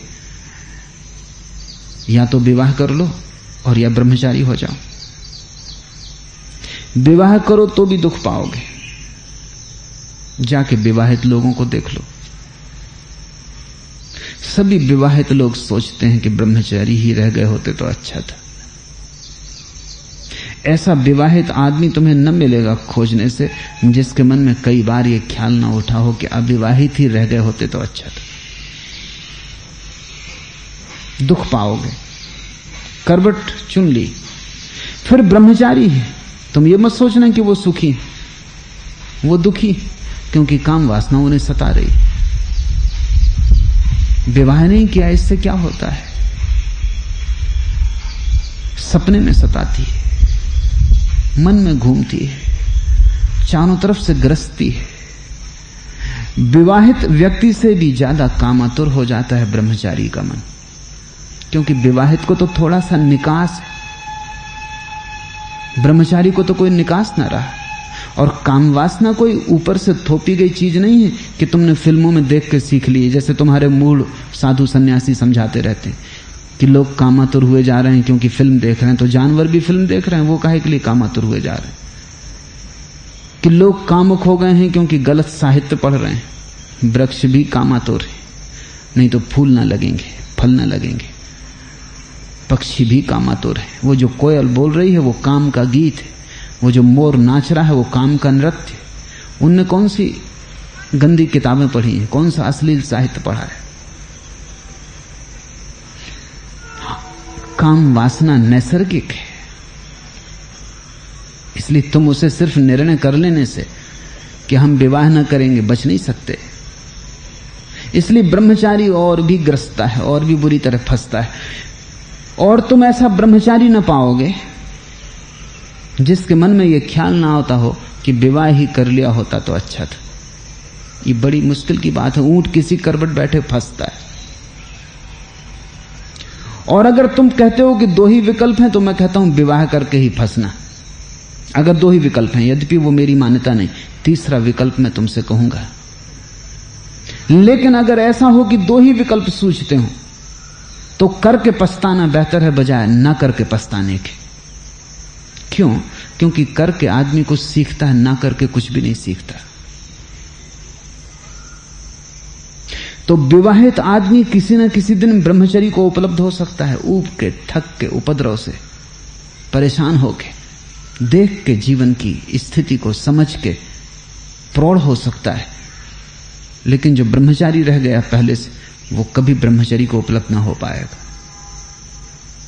उसके मन में दमित वासना अपना जाल फैलाती रहेगी।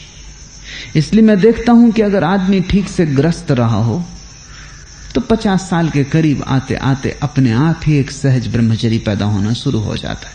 इसलिए हिंदुओं ने, जो कि संसार में बहुत ही ज्यादा निसर्ग के अनुकूल धर्म है, उससे ज्यादा निसर्ग के अनुकूल कोई धर्म नहीं है। महावीर और बुद्ध का धर्म निसर्ग के अनुकूल नहीं मालूम पड़ता, लेकिन हिंदू बहुत निसर्ग के अनुकूल है। शायद इसका कारण है कि हिंदू इतनी पुरानी जाति है और इसने इतने अनुभव लिए हैं हजारों प्रकार के, उन सब का निचोड़। तो हिंदू कहते हैं 25 वर्ष तक शुरू प्रथम चरण में जीवन के विद्या अर्जन करना, तब ब्रह्मचर्य को साधना।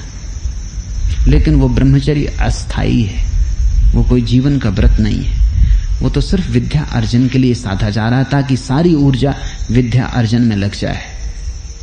वो कोई व्रत नहीं है, आत्यंतिक नहीं है, बल्कि बड़ी मजे की बात है। हिंदू कहते हैं वो ब्रह्मचर्य अगर ठीक से साधा गया तो उसके बाद आने वाला जो चरण है ग्रस्त का, वो बहुत सुखपूर्ण हो जाएगा।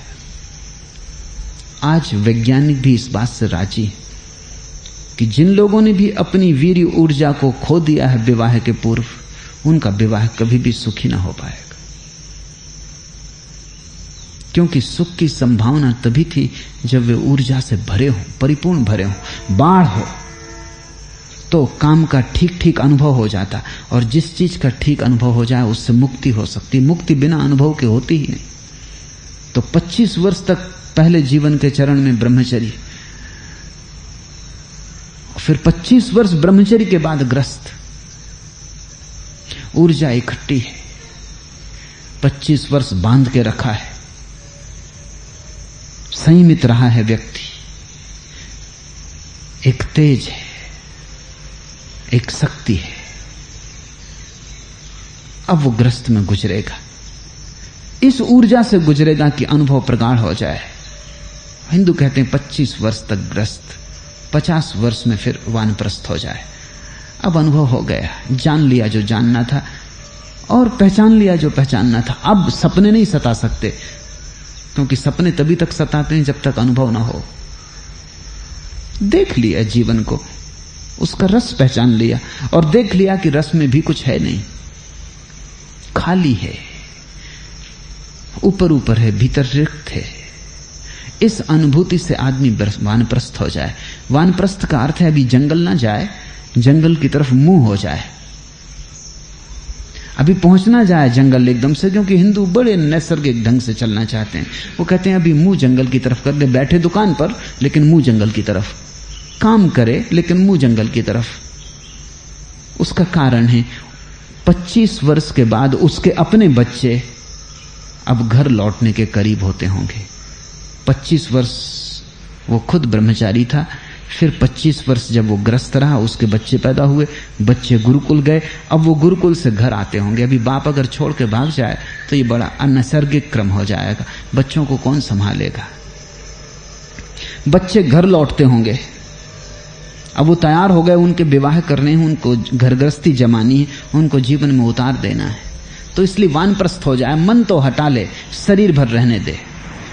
मन तो पूजा में लग जाए, स्मरण में लग जाए, शरीर घर में बना रहे, मन जंगल चला जाए। ये वानप्रस्थ शब्द बड़ा प्यारा है। मन से तो प्रस्थान हो ही गया, जंगल जा चुके, मन तो जंगल में रमने लगा, लेकिन अभी घर रुके हैं, एक कर्तव्य पूरा कर देना है। बच्चे घर लौट आए, उनका विवाह हो गया, 75 वर्ष की उम्र में आदमी संन्यास्त हो जाए, क्योंकि अब तो बच्चों के वानप्रस्थ होने का वक्त आ गया। और हिंदुओं की व्यवस्था यह थी कि जब बच्चे घर आ जाएं तो फिर पिता के बच्चे पैदा नहीं होने चाहिए, वो अशोभन है। ये मुझे भी लगता है कि बात अशोभन है। जब बच्चे को बच्चे पैदा होने लगे, फिर भी तुम्हारे बच्चे पैदा होते जाएं, बच्चा तुम्हें कैसे आदर देगा? वो पाएगा तुम भी उसी काम वासना में, उसी नरक में पड़े हो जिसमें वो पड़ा है। तुम भी वैसे ही गैर अनुभवी हो जैसा वो है, तुम भी बचकाने हो, तुम्हारे भी जीवन की प्रौढ़ता नहीं आई। ये सोच के भी बच्चे की श्रद्धा नष्ट होती कि उसकी माँ और पिता अभी भी संभोग करते। जब बच्चा घर आए गुरुकुल से, तब उसे पता होना चाहिए कि माँ बाप पार हो गए, गुजरे उस अवस्था से लेकिन ऊपर उठ गए। अब वो बच्चों का खेल उनके लिए नहीं रहा। और जब बच्चों के बच्चे होने लगे और उनका गुरुकुल से आना शुरू हो जाए, तो वक्त आ गया कि अब तुम विदा हो जाओ। अब तुम्हारे होने की यहां कोई भी जरूरत नहीं। अब तुम्हारा लड़का 50 साल का होता होगा, अब वो संभाल लेगा सब पीछे आने वालों को, अब तुम हटो। और ये अनुभव है सभी ग्रस्तों का कि 75 वर्ष के बाद बूढ़े बोझिल हो जाते हैं घर पर।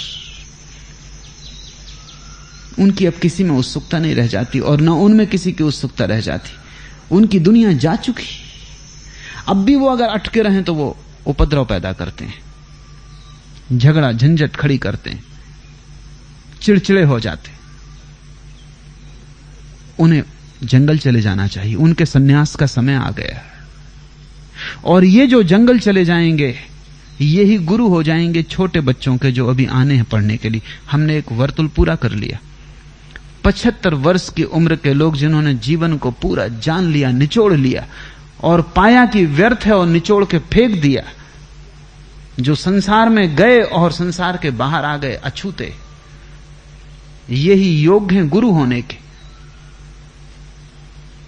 ये गुरुकुल बना लेंगे, जंगल में रहेंगे, छोटे बच्चे आते होंगे पढ़ने, उनको ये जीवन का सार दे देंगे। ये हमने जीवन के 2 छोरों को मिला दिया, बूढ़ों और बच्चों को, जन्म और मृत्यु को। वर्तुल हमने पूरा कर दिया। एक नैसर्गिक व्यवस्था है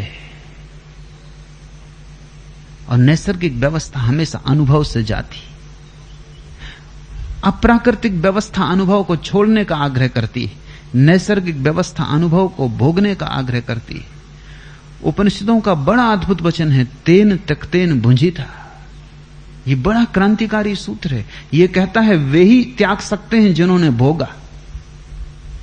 जो भोग के पहले भाग गए वो भोग से सदा पीड़ित रहेंगे।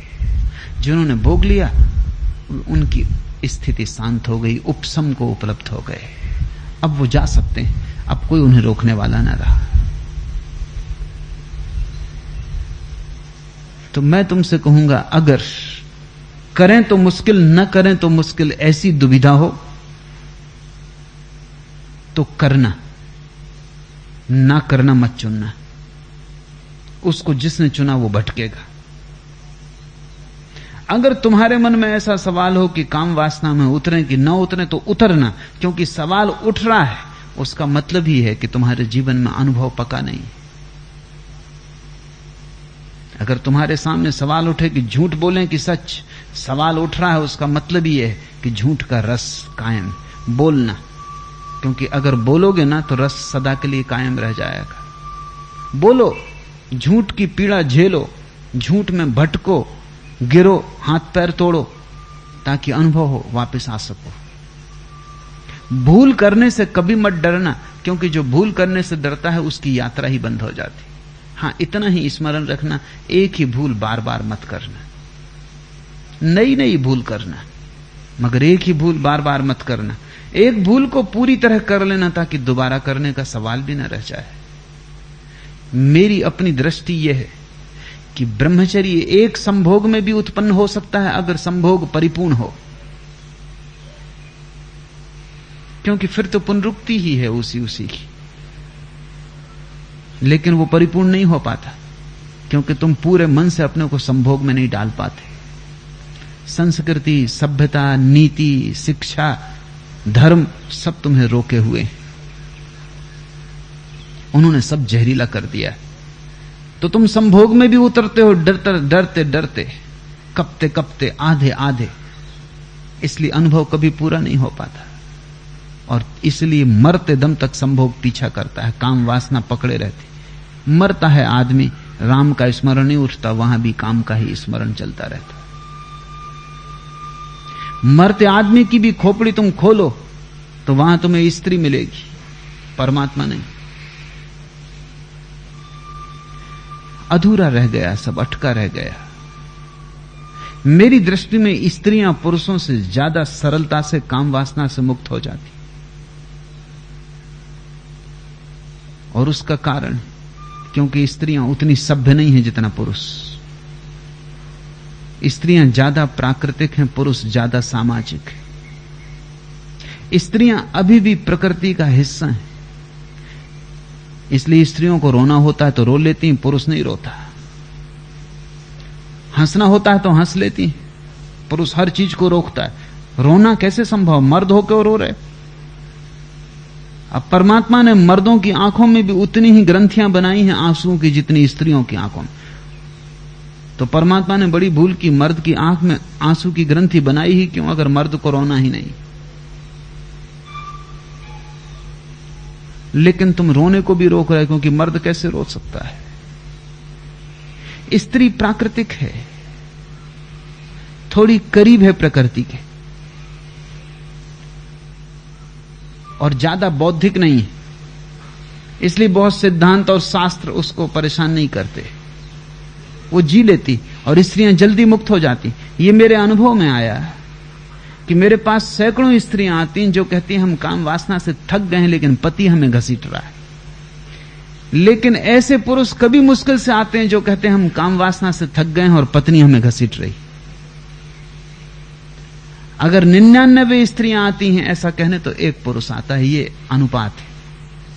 इसके पीछे कुछ कारण होगा।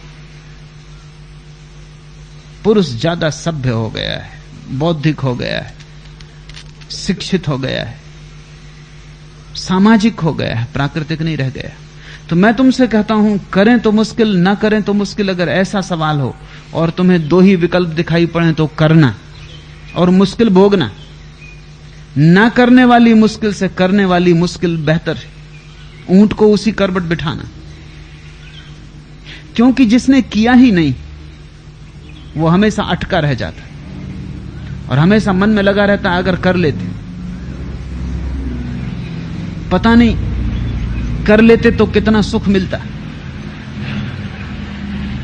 मुझे सन्यासी आके कहते हैं, एक जैन मुनि ने मुझसे कहा कि 50 साल हो गए हैं मुनि हुए, 20 साल के थे तब उन्होंने दीक्षा ली, अब तो 70 साल के ऊपर उम्र हो गई। उन्होंने मुझे कहा लेकिन अभी भी मेरे मन में यह सवाल बना रहता है कि कहीं मैंने भूल तो नहीं की, कहीं ऐसा तो नहीं है कि सांसारिक लोग मजा ले रहे हो, मैं नाहक ही परेशान हुआ। और ये स्वाभाविक, क्योंकि आनंद तो कुछ मिला नहीं, सिर्फ परेशानी मिली। तुम सन्यासी की परेशानी समझ ही नहीं सकते। तुमने कभी उपवास किया है? एक 3 दिन उपवास करके देखो तो भोजन ही भोजन की याद आएगी। चाहे मंदिर जाओ, मस्जिद जाओ, रेस्तरां ही दिखाई पड़ेगा। चाहे गीता खोलो, चाहे कुरान, भोजन ही तैरते हुए दिखाई पड़ेंगे। पूर्णिमा की रात आकाश में देखो, लगेगा सफेद रोटी तैर रही। जहां देखोगे वहां भोजन दिखाई पड़ेगा। वही दशा तुम्हारे सन्यासियों की हो जाती, जहां देखते हैं वहीं काम वासना दिखाई पड़ती।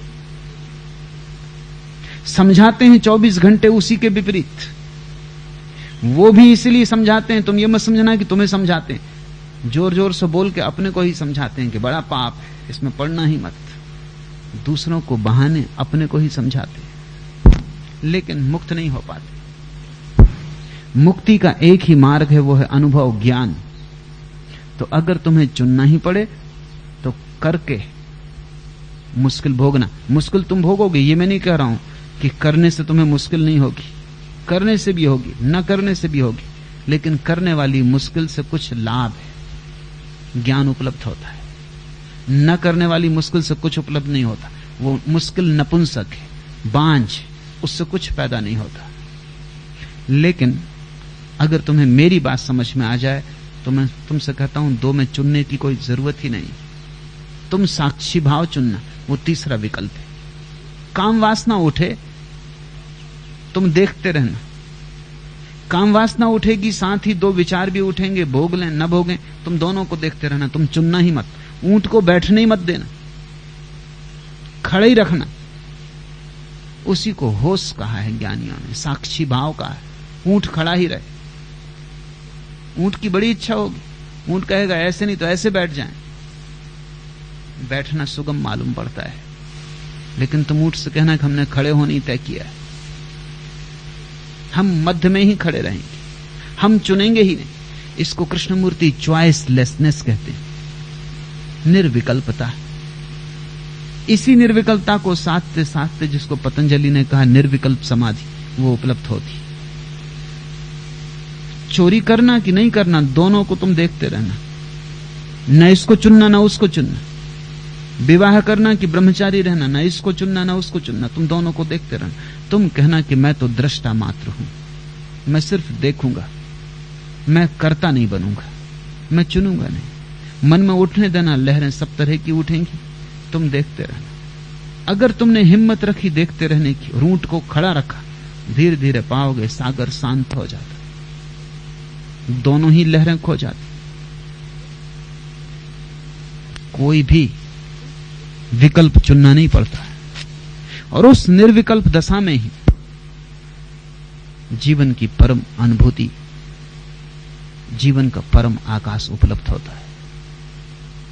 उस निर्विकल्प दशा में ही अमृत के बादल बरसते हैं। उस निर्विकल्प को ही चुनो। अगर चुनना ही है तो ना चुनने को चुनो। अगर ये तुम्हारी समझ के बाहर हो तो करने को चुनना है।